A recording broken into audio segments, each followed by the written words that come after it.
آداب دوستو، گزشتہ دنوں ہم نے ایک ویڈیو اپلوڈ کی تھی جس میں بتایا تھا کہ حضرت قاری صاحب پر ایک طالب علم نے وار کیا۔ اسی کو لے کر کے آج پھر اس ویڈیو میں بات کروں گا۔ میں آج صبح 7 بجے ہاپوڑ کے بلوم ہاسپٹل میں قاری آس محمد ظہوری کی عیادت کے لیے پہنچا۔ ہاسپٹل میں داخل ہوتے ہی میری ملاقات قاری صاحب کی پھوپھی زاد بھائی سمیر سے ہوئی۔ میں نے اپنا تعارف کرایا ہی تھا کہ قاری صاحب کے والد محترم جناب محمد گلزار صاحب تشریف لے آئے۔ وہ مجھے فوراً ICU میں لے گئے، جہاں میں نے قاری صاحب کو شدید بے چینی اور بے سکونی کی حالت میں پایا۔ ان کا چہرہ اور جسم کی حرکت ان کی تکلیف اور اضطراب کو عیاں کر رہی تھی۔ یہ منظر دیکھ کر میری آنکھوں سے آنسو جاری ہو گئے اور میں فوراً ICU سے باہر نکل آیا۔ باہر آ کر میں نے سمیر بھائی سے بات چیت کی اور پورے واقعے کی تفصیل جاننا چاہیے۔ سمیر بھائی نے بتایا کہ جب قاری صاحب کی گردن کٹی تھی تو مدرسہ خالی ہو چکا تھا، جیسا کہ آپ اس ویڈیو میں دیکھ رہے ہیں کہ کیسے بچے دوڑ رہے ہیں اور بھاگ رہے ہیں، اور قاتل بھی دیوار پھاند کے بچے ادھر ادھر بھاگ گئے تھے اور کوئی وہاں موجود نہیں رہا۔ خود مدرسے کے ذمہ دار قاری آصف بھی وہاں سے فرار ہو گئے تھے۔ قاری آس محمد خود اپنی کٹی گردن پکڑ کر مدرسے سے باہر سڑک تک پہنچے اور ایک بائک سوار راہگیر کو روکا۔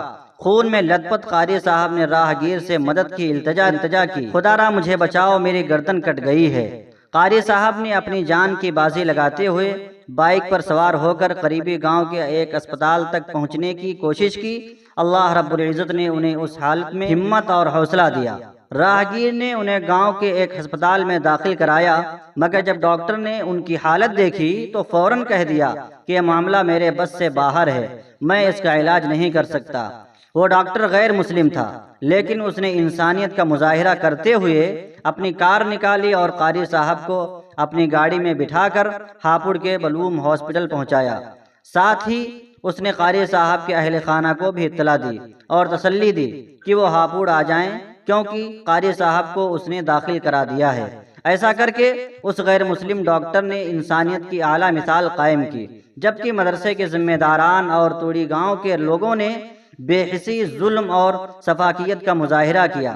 ابھی تک نہ مدرسے کے ذمہ دار مفتی مبین صاحب پہنچے ہیں اور نہ ہی قاری آصف، اور نہ ہی توڑی گاؤں سے کوئی ہسپتال آیا۔ مالی امداد تو درکنار، اگر وہ اپنا چہرہ دکھا دیتے تو اہل خانہ کو کچھ تسلی ہوتی۔ اسی دوران وہ غیر مسلم ڈاکٹر قاری آس محمد کو ہسپتال لے جاتے ہوئے افسوس کے ساتھ کہہ رہا تھا، یہ کیسے اہل علم ہیں، یہ کیسے مفتی ہیں۔ اس نے مزید کئی نازیبا کلمات ادا کیے جو بے شک ناقابل بیان اور ناقابل تحریر ہیں۔ اللہ قاری صاحب کو جلد از جلد شفا عطا فرمائے۔ نومبر میں قاری صاحب اور ان کے بڑے بھائی مفتی شان محمد کی شادی ہونی تھی، جو اب ملتوی کر دی گئی ہے، اور ایسا ہونا ہی تھا۔ قاری صاحب مدرسے میں خدمت انجام دے رہے تھے، مگر وہاں کے ناظم اور محتمم نے پچھلے 5 ماہ سے ان کی تنخواہ روک رکھی تھی۔ استغفر اللہ۔ اب سوچنے کی بات یہ ہے کہ ان ناظمین اور محتممین کا کیا بنے گا؟ خدا کے حضور یہ کیا جواب دیں گے؟ میں یقین کے ساتھ کہہ سکتا ہوں کہ دنیا میں تو یہ لوگ بچ سکتے ہیں، مگر خدا کے یہاں جب میزان عدل قائم ہوگا تو سب کو جواب دینا پڑے گا۔ اگر ان لوگوں نے اپنے معلمین پر ظلم جاری رکھا اور خود عیش و عشرت کی زندگی گزارتے رہے جبکہ ان پر تنگی کرتے رہے، تو یاد رکھیں بروز محشر انہیں خدا کی رحمت کا سایہ بھی نصیب نہ ہوگا۔